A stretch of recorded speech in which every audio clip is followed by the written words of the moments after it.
when we first start out, we act like, well, I can do this just for now.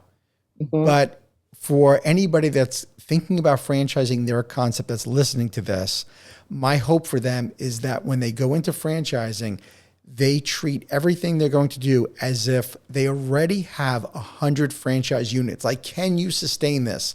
Is this the way the business should look? Because when you agree, it's really tough to go back to franchisees and say, yeah, I know we used to allow this, but we don't do it anymore. We've all been there. I've been there. And there's some difficult conversations that we can avoid if we set it up from the very beginning. Exactly. Yeah. And I'm learning that because, culture, you want to change your culture. That's really hard to do. Like whenever I first started, I didn't have a mobile app. So when we built the mobile app and launched it, all the families that were riding with me before would never go to the mobile app. And, it took me a couple of years to really push that mobile app on them. Mhm. Go there to make a schedule change because it streamlines to the driver automatically. The kid will fall off. When you look at it from the perspective of you as the owner to the customer, and then it becomes you to the franchisee, culture's super important. And that's the one thing that I want to make sure that my franchisees are on point when it comes to how to treat your customer. The customer's always right. Even Right. if they're wrong, they're always right. And the one thing I always coach and teach our franchisees and even our employees is you always have to remember this has nothing to do with you. Yes. It's something in their lives that's triggering that type of behavior. Right. But you have to remember to separate yourself because it has nothing to do with you. Both of our businesses, obviously, we're in the mom and dad business, which in itself, the big challenge is that they're looking out for their child, of course. We're looking out for their child. And they need to remember, as we also need to keep in mind, that we all have the same best interest, but we can also be a source of stress for them. Whether it's a sports program, they don't feel like their kid's getting the right attention, or whether you're picking up their child from school and there's a delay or there's something going on, they're going to be nervous. Yeah, and empathy is super important in this Yes. business. And one thing that we've learned is you wine and dine your franchisee, your prospect. You want to see what they're doing and how they react to situations, from taking them to a restaurant, because you never know. These days, servers are going to be really slow because everywhere, everybody is suffering from the employment shortage. Right. Just to see the reactions, to see how they respond, because they can tell you all day long what they think you want to hear, but to see them in action is super important. For me, you do have to have that empathy, because empathy for anybody, including a parent, a child. My sister had an issue this past week, and it broke my heart. I mean, she cried. So she said that, she would get the heebie-jeebies because the dad was all tatted up and he came outside and he just gave her, like the weirdest feeling. And she said she was not comfortable. And that day he didn't come out, but the son came out. And she says he's like a linebacker. He's in the eighth grade. He's over 200 pounds. He plays football. He came in and she goes, "What's going on? I thought you had a game today." And he goes, "I do." And then he busted out crying. Oh, And no. he cried because he said that his dad got in trouble again, got picked up, was stealing a car from a neighbor on the other side of the street. And he was so upset. And she said, this big guy is crying like a baby. And she was like, "Oh my gosh, I'm so sorry to hear that." She goes, "But you know what you need to remember from this? You need to remember, and this is a lesson for you, that you never want to be that person. Mm. You never want to be like him, and you won't be like him." And when you're dealing with kids on a daily basis, these type of things do happen. Because that brought back so many memories for me. When I very first started, that a kid ran away from home and came to my house because she felt that safe. Oh, wow. So you really, in franchisee selection and trying to somehow measure empathy? How do you do that? How do you know that they're a right fit? There's so many factors. I mean, you ask the questions, we talk about different things. We look at the reaction for stories that we might have of a kid, or how would you handle this? Hmm. You get so many different types of families that you're dealing with, from the lower demographic to the higher demographic, and you need to know how to deal with these people. Sure. You have to be a people person. You have to love kids. And if you don't love kids, you're not in the right space. And that's the one thing is the biggest question we ask is, do you love kids? I mean, because kids are kids. You're going to have your rambunctious ones. I had one that would refuse to stay in his seat. And I had to end up terminating services because it put us in a big liability position to, if this kid can't sit, from A to B, and he's not listening to the driver, and the drivers don't have an aid, Right. it puts us in a bad situation. So they have to be able to come in, be able to give us like ideas of how they would treat a situation like that. Like how would you act if a driver disrespected a parent? And, how would you react to something like that? If a parent calls and they turned on a whole different side of themselves and came at you, how would you respond to something like that? Being a private service is you can tell somebody, no, this is not a good fit. Yeah. Absolutely.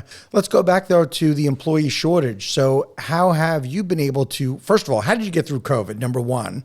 And secondly, how are you dealing with employee shortage? If there's school bus driver shortages, how are you able to overcome it? Well, on the school bus shortage, you have to have a CDL. With us, you don't have to have a CDL.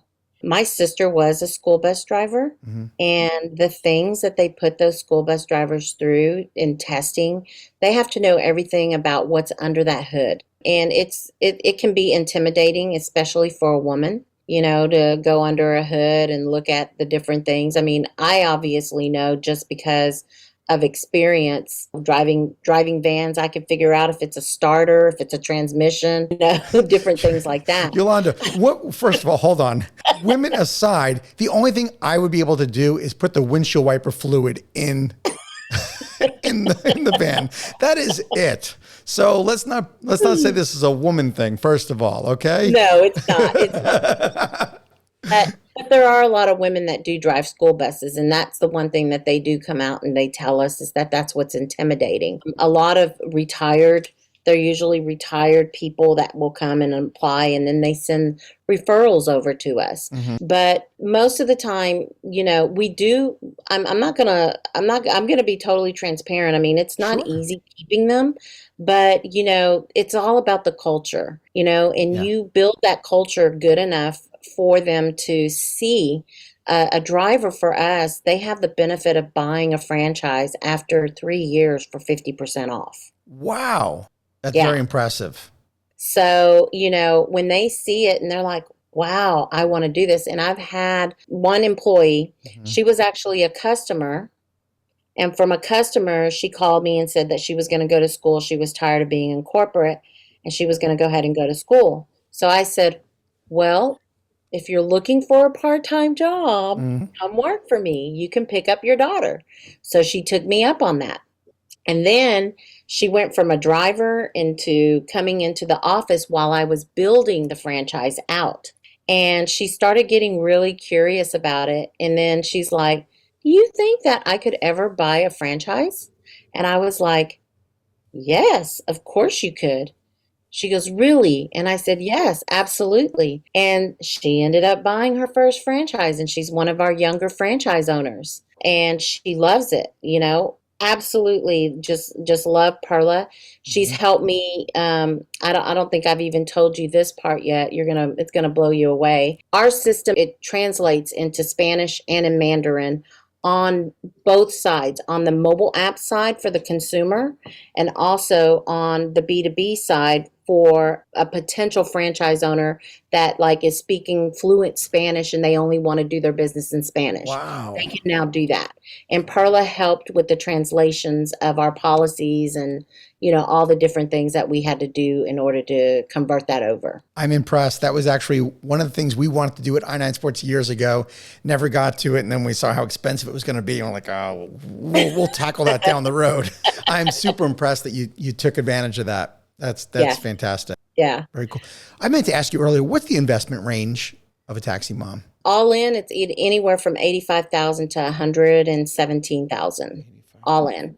They only have to start with one vehicle. Okay. We don't force them into starting with more than one. From our experience, what we have seen is that they start with the one in the first semester. Second semester, they're already getting ready to add the second one on. So if I want to start adding on vans and I say, Yolanda, this is great. I've got the one, I've got the route coverage, I'm ready for a second one.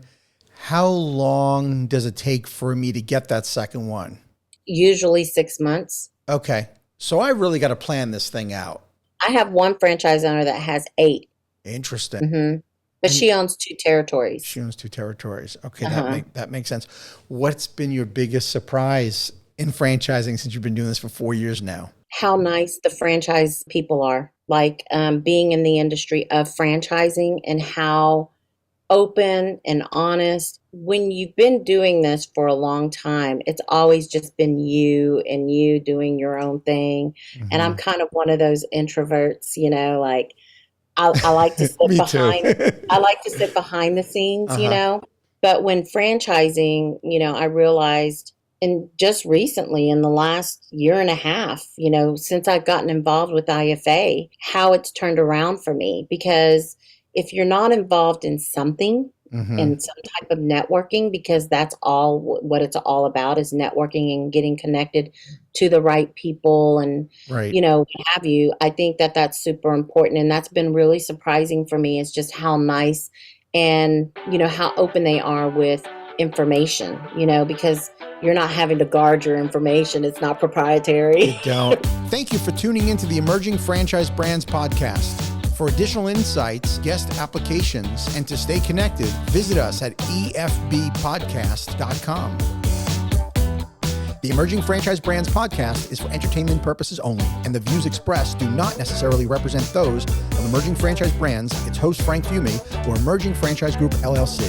Any discussed franchise or investment opportunity requires thorough investigation, obtaining proper disclosure documents, and expert consultation before making any investment decisions. The podcast and its host do not offer professional advice or endorsements, and they hold no responsibility for actions, representations, accuracy, or consequential damages related to the podcast content.